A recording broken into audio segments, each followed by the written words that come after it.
Olá, alunos e alunas, tudo bem? Meu nome é Vanessa André de Paiva, sou professora de Processo Civil. Hoje a gente vai estudar um pouquinho sobre intervenção de terceiros. Você sabe o que é intervenção de terceiros, as modalidades de intervenção de terceiros? Bora estudar um pouquinho? Pois é, a gente começa estudando nesse capítulo, além de um apanhado geral, a gente vai estudar assistência, ok?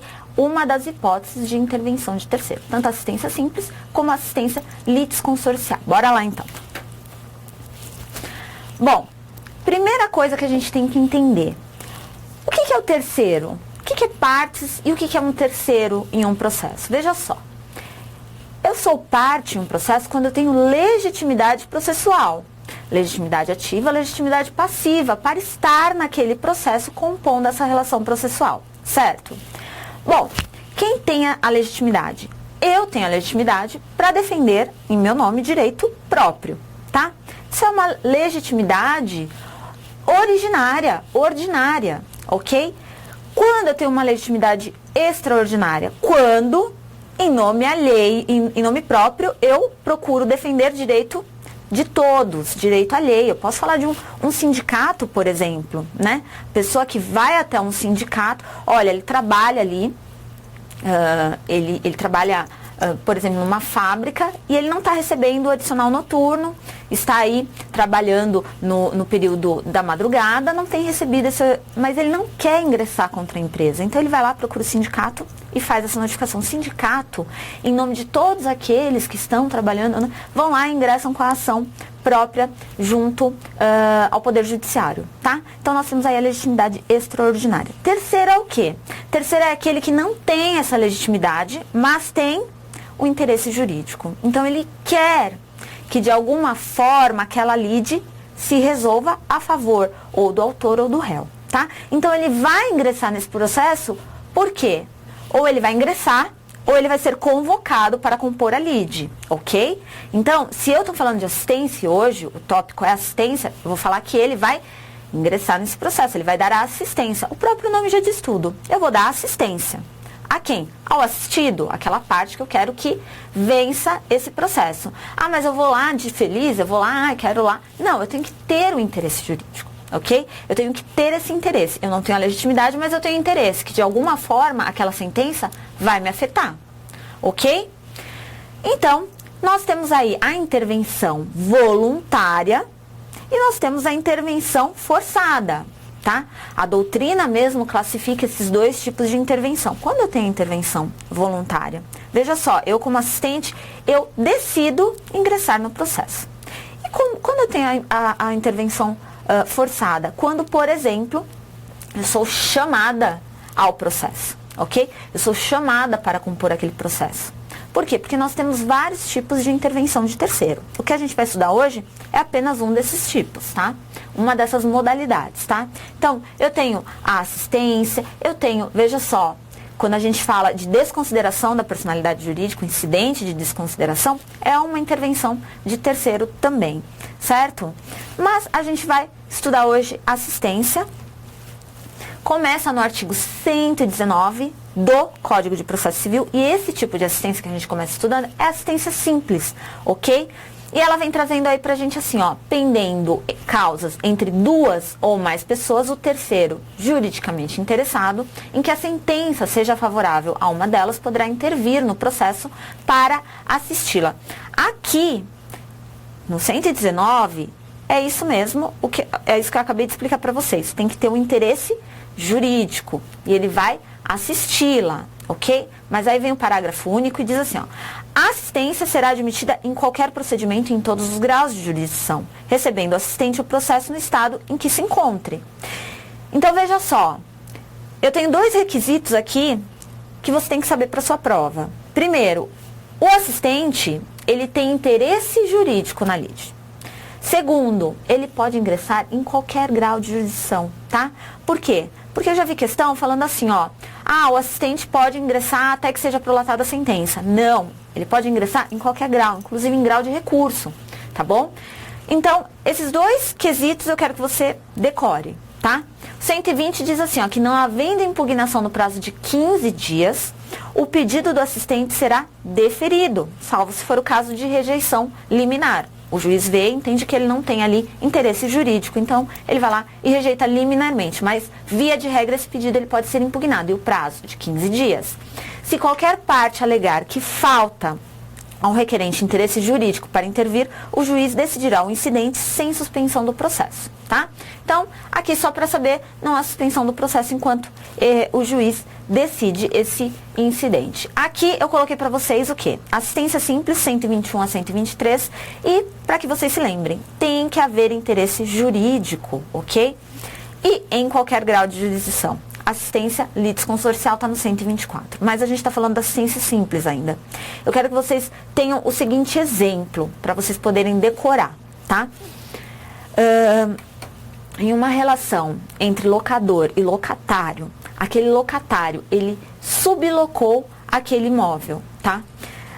O locador, ele quer ingressar com uma ação de despejo, ele quer ver rescindido esse contrato de locação, tá? O locatário é a parte legítima para ingressar ao polo passivo da ação, afinal de contas, o contrato é entre locador e locatário, tá? Vamos imaginar a seguinte hipótese. O sublocatário não quer que esse contrato seja rescindido. Por quê? Porque ele tem interesse jurídico nessa lide, tá? Então, ele tem, essa sentença vai afetá-lo. O que ele faz? Ele ingressa aqui, ó, como assistente do locatário, ok? Então, aqui tá o típico exemplo de assistência simples, ok? Quando aquela pessoa, aquele terceiro, por isso que é intervenção de terceiro, ele tem interesse jurídico na sentença que será prolatada a respeito de determinada lide que ele não pode compor.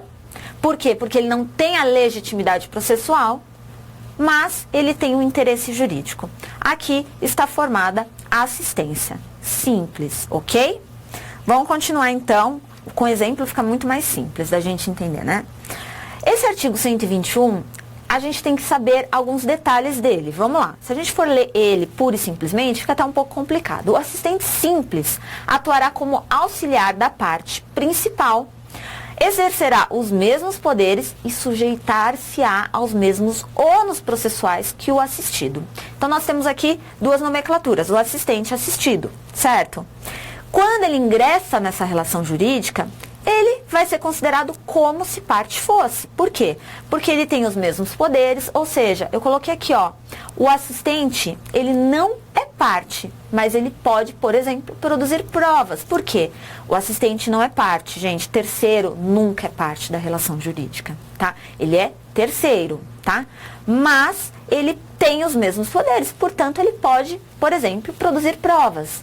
Ah, ele quer a produção de determinada prova. Ele pode, tá? Mesmo ele não sendo parte do processo. E ele pode ser também condenado ao ônus de custas e sucumbência. Por quê?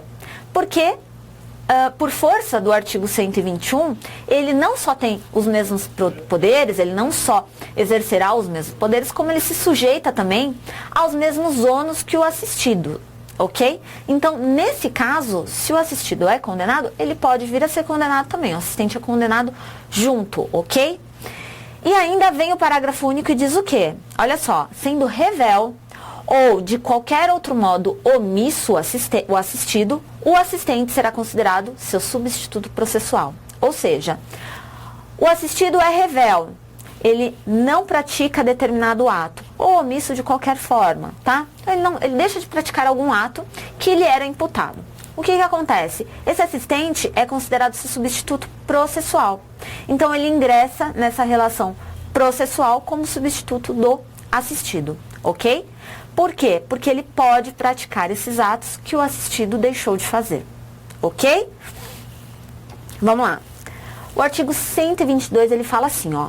A assistência simples não obsta que a parte principal reconheça a procedência do pedido. Olha só. Vão grifando. Reconheça a procedência do pedido, desista da ação, renuncie ao direito sobre o que se funda a ação ou transija sobre direitos controvertidos. Ou seja, a parte principal pode fazer o que bem entender. E o assistente, ele não pode se opor a isso, tá? O que isso quer dizer? Que ocorrendo qualquer uma dessas hipóteses, cessa essa intervenção de assistente simples, essa intervenção de terceiro, ainda que pendente qualquer apreciação de recurso de sua lavra. Eu tirei esse trecho de um recurso especial, tá, do STJ, para a gente entender que esse artigo 122, embora o recurso seja antigo, mas a assistência já estava no CPC de 1973. Então vamos lá. Se a parte principal quiser desistir, fazer qualquer coisa, o assistente não pode se opor, ok? Por quê, professora? Veja só, ele não é parte. Ele está dando assistência. Se de repente aquela pessoa reconhece o pedido, ele não pode fazer nada. Por quê? Porque aquela pessoa tem a legitimidade processual, ok? Ainda, gente, transitada em julgada a sentença no processo em que interveio o assistente, este não poderá, em processo posterior, discutir a justiça da decisão, salvo se alegar e provar que. Então, via de regra, o terceiro que interveio, ele não pode questionar a motivação da decisão prolatada, tá? Entre as partes. Ele não pode questionar, salvo se houver uma dessas hipóteses. Hipótese 1.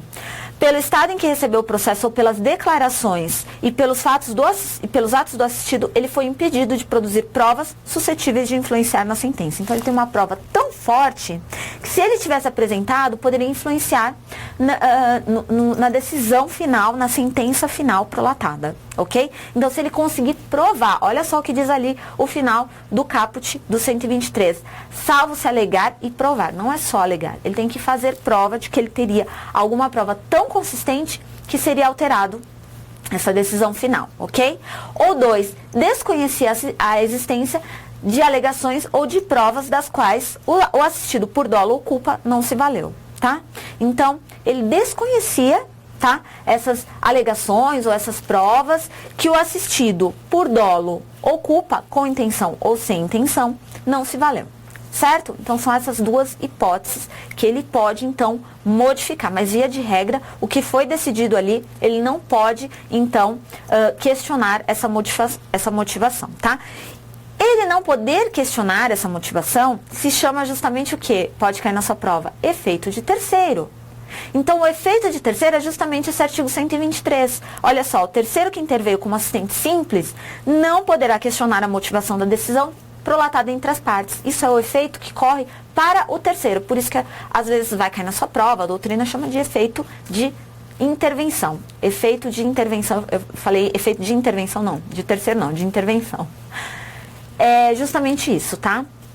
Ele não poder questionar aí os motivos da sentença prolatada entre as partes, tá? Da decisão ali prolatada entre as partes. E por fim, nós vamos estudar agora a assistência litisconsorcial. E aqui eu vou falar para vocês, é um artigo só, tá? Parte da doutrina não entende como assistência litisconsorcial, entende realmente como um litisconsórcio ulterior, tá? Então, boa parte da doutrina entende assim, mas fato é que o 124 trata dessa assistência litisconsorcial. Vamos ver o que ele diz aqui. Olha só, considera-se litisconsorte da parte principal o assistente sempre que a sentença influir na relação jurídica entre ele e o adversário do assistido. O que isso quer dizer, professora? Vamos lá. Eu vou dar um exemplo e você vai memorizar. Vamos supor que um condômino, ele ingresse na justiça, ele ingresse com uma ação própria sobre a propriedade comum ali do condomínio, tá? Qualquer condômino tem essa legitimidade, certo? Se todos ingressam juntos, nós temos ali um litisconsórcio facultativo unitário, né? Só que eu posso unicamente ir lá e ingressar, tá? Para defender ou para reclamar ou por qualquer outro motivo sobre propriedade comum ali de todos, ok? Se eu ingresso e posteriormente outros condôminos querem ingressar, eles serão assistentes litisconsorciais, ok? Por quê? Porque olha só o que diz o 124, olha esse final, olha só. A sentença influir na relação jurídica entre ele e o adversário do assistido, ok? Então, nesse caso, a sentença ela vai influir nessa relação entre ele, entre mim e o adversário, aquele que eu estou ali pleiteando, em face daquele que eu estou pleiteando alguma coisa, ok? Então, nesse caso, a uma assistência litisconsorcial. Não é mais uma assistência simples, é uma assistência litisconsorcial, ok? Por quê? Porque todos teriam legitimidade para ingressar com a ação. Mas veja só, eu decidi ingressar e eu posso, tá? Eu tenho essa legitimidade. Posteriormente, vão ingressar mais alguns, então eles darão a assistência litisconsorcial, ok? Bom, pessoal, então a gente estudou aí sobre uma das modalidades de intervenção de terceiro, que é a assistência, ok? Eu espero ter agregado aos estudos de vocês, continuem estudando e até a próxima, bons estudos. Galera, gostou do vídeo? Que bacana! Então clica aí, né? Dá uma curtida, faz um comentário se você puder e inscreva-se no nosso canal no YouTube. E deixa lá no sininho, ao clicar, você recebe as mensagens também de notificação. Visite o nosso site e conheça nossos cursos preparatórios para concursos públicos. Muito obrigado!